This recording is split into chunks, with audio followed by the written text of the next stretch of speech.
এখন কথা বলবো যে মেডিটেশন কি করে করা যায়।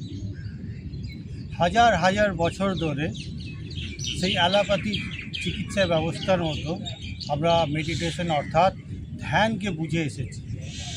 যে মেডিটেশন বা ধ্যান কিভাবে করা যায়, হাজারো পুস্তক রয়েছে, হাজারো লক্ষ লক্ষ গুরু রয়েছে, তারপরেও কিন্তু মানুষ ধ্যান বা মেডিটেশন কিভাবে করতে হয় সেটার সম্বন্ধে আজও তার কোনো সঠিক ধারণা জন্মায়নি, যার ফলে যে আমি যদি 100 জনকে শেখাই, সে 100 জনই মেডিটেশনে সে কিন্তু সিদ্ধ হতে পারে, কিন্তু তা কিন্তু নয়। এর কারণ লুকিয়ে রয়েছে যে আমরা শরীরের ব্যবস্থাকে না জেনেই আমরা কিন্তু বিভিন্ন এই ধরনের যে কর্মকাণ্ড বা ধার্মিক বা সাংস্কৃতিক যে কর্মকাণ্ডগুলো রয়েছে সেগুলোকে আমরা চটজলদি করতে লেগে পড়ি বা বুঝতে মনে হয় যে আমরা সব কিছু বুঝে গেছি। যিনি বোঝাচ্ছেন এবং যিনি বুঝছেন তারা দুজনে কিন্তু সেভাবে কিন্তু বুঝতে পারেনি, কারণ এই সম্বন্ধে বা মেডিটেশনের সম্বন্ধে যদি বুঝতে হয় তার আগে কিন্তু আমাদের দেহ তত্ত্বকে কিন্তু বুঝতে হবে। আজ পর্যন্ত কখনো আমি দেখিনি যে মেডিটেশন কোনো কোর্স করানো হচ্ছে বা মেডিটেশনের শিক্ষা কেন্দ্রে মানুষকে অ্যানাটমি, ফিজিওলজি বা অন্যান্য শারীরিক যে বিদ্যাগুলো হয় সেগুলোকে তাদেরকে শেখানো। যে কারণে আমরা নিজেদের সংস্কৃতি থেকেই কিন্তু দূরে সরে রয়েছি। আমরা নিজেদের আপন সংস্কৃতি এবং তার বিজ্ঞান থেকে আমরা নিজেরাই বঞ্চিত। আমাদের শিক্ষা, আমাদের সংস্কৃতি, আমাদের ধর্ম নিয়ে ইউরোপ, আমেরিকার মতো দেশের লোকেরা এখানে এসে তারা শিখে যায় এবং শিখে গিয়ে সেখানে তারা বড় বড় সেই শিক্ষা কেন্দ্র খুলছে এবং তারা নিজেদের দেশের মানুষকে উন্নত করছে। আর আমাদের এখানে বেশিরভাগ মানুষেরাই কিন্তু মানুষকে ঠকাচ্ছে, দেশকে আরও দিনকে দিন পিছনের দিকে এগিয়ে নিয়ে চলে যাচ্ছে। তন্ত্র বলো, জ্যোতিষ বলো বা এগ্রিকালচার বলো বা যোগ বিদ্যা বলো, এই যে ভারতবর্ষের যে সম্পদ, এই সমস্ত সম্পদ কিন্তু বিদেশিরা কিন্তু জেনে বুঝে তাকে অধ্যয়ন করে রিসার্চ করে তারা কিন্তু এগিয়ে নিয়ে চলেছে নিজেদের দেশকে। আর আমরা এই জিনিসগুলো একেবারে জানতে চাই না, বুঝতে চাই না। জানতে চাই না, বুঝতে চাই না, তারপরে কিন্তু আমরা মনে করি সব কিছু জেনে গিয়েছি।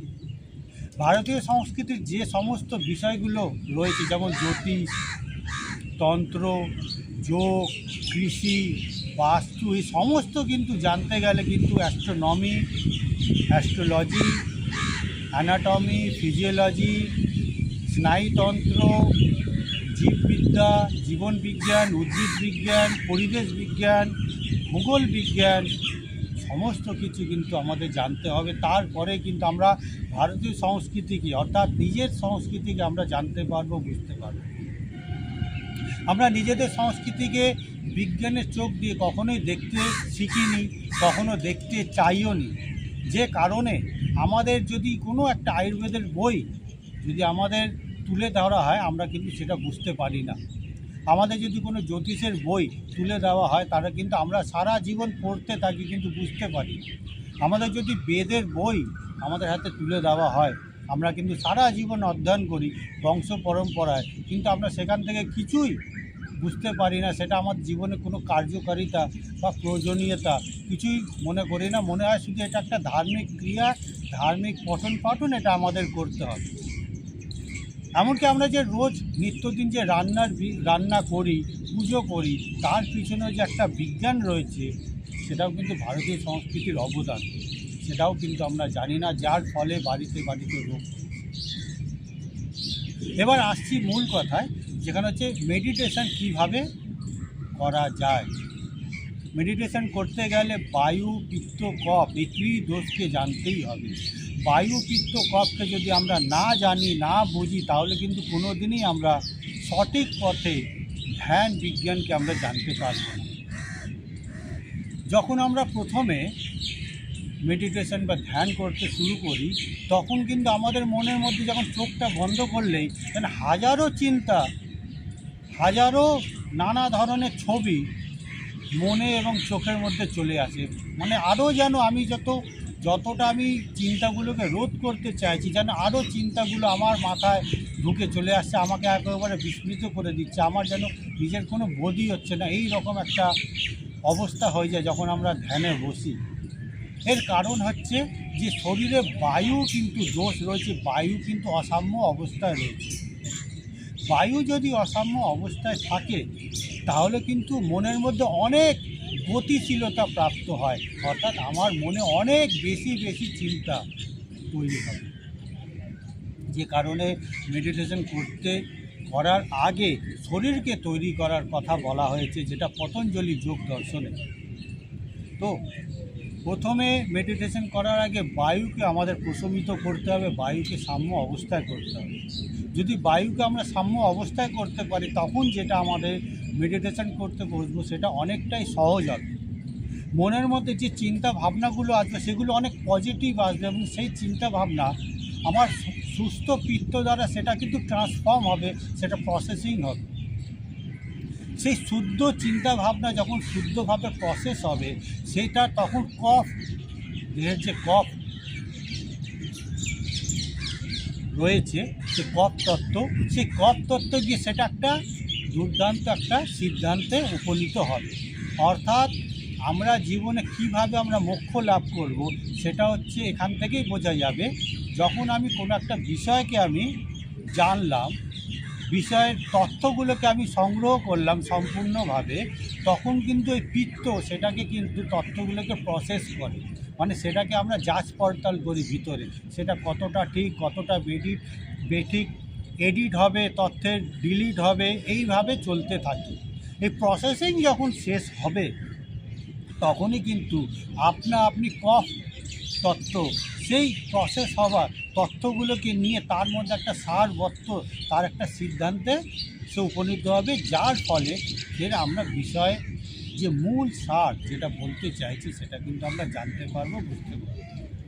ধ্যান বা মেডিটেশন করার এটাই উদ্দেশ্য, যেটা আমার জীবনে যে সিদ্ধান্ত আমি নিতে পারছি না, যে প্রশ্নগুলোকে আমাকে ব্যতিব্যস্ত করে দিচ্ছে, সেই ব্যতিব্যস্ত প্রশ্নগুলোকে যে উত্তরটা আমি লাভ করতে পারবো সেটাই হচ্ছে ধ্যানের মূল লক্ষ্য। আমরা কখন অশান্ত থাকি? যখন আমাদের মনে অনেক সন্দেহ থাকে, অনেক প্রশ্ন থাকে, অনেক আমরা উদ্বেগ থাকি, তখন কিন্তু বুঝতে হবে যে আমার এই চিন্তা ভাবনারগুলোকে আমাকে উত্তর চাই। যখনই আমরা সেই চিন্তা বা প্রশ্নের উত্তরটা পেয়ে যাই তখন কিন্তু আমাদের মন শান্ত হয়ে যায়।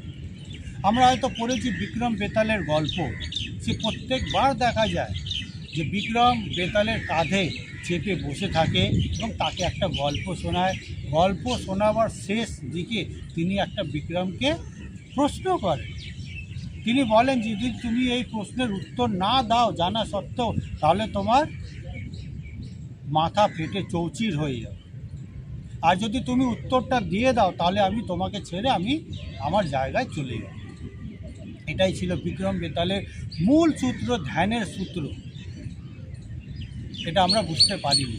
যখন আমাদের মনে অনেক কিছু প্রশ্ন থাকে না, তখন আমরা উদ্বেগ থাকি, মনের মধ্যে একটা ভার থাকে, বোঝা থাকে। যতক্ষণ না সে প্রশ্নের উত্তর আমরা না পারি, যতক্ষণ না আমরা সেই সমস্যাটাকে আমরা সমাধান করতে না পারি, ততক্ষণ পর্যন্ত আমাদের মনের মধ্যে একটা উদ্বেগ থাকে, চিন্তা থাকে, দুশ্চিন্তা থাকে, নানা ধরনের প্রশ্ন থাকে। কিন্তু যেই আমরা উত্তরটা পেয়ে যাই তখন কিন্তু আমার মনে শান্তি থাকে এবং আমার চেতনাকে আরও একটু উন্নত হয়ে যায়। আমি মোক্ষের দিকে, আমি মুক্তি লাভের দিকে আমি এগিয়ে যাই। এটাই হচ্ছে ধ্যানের আসল লক্ষ্য, যে ধ্যান করতে যাওয়ার আগে বায়ু, পিত্ত, কফ এই তিনটাকে আপনাকে সাম্য রাখতেই হবে। যদি বায়ুকে সাম্য রাখি, পিত্ত যদি অশান্ত থাকে, অসাম্য থাকে, তাহলে কিন্তু সেই তথ্যের সঠিক প্রসেস হবে না।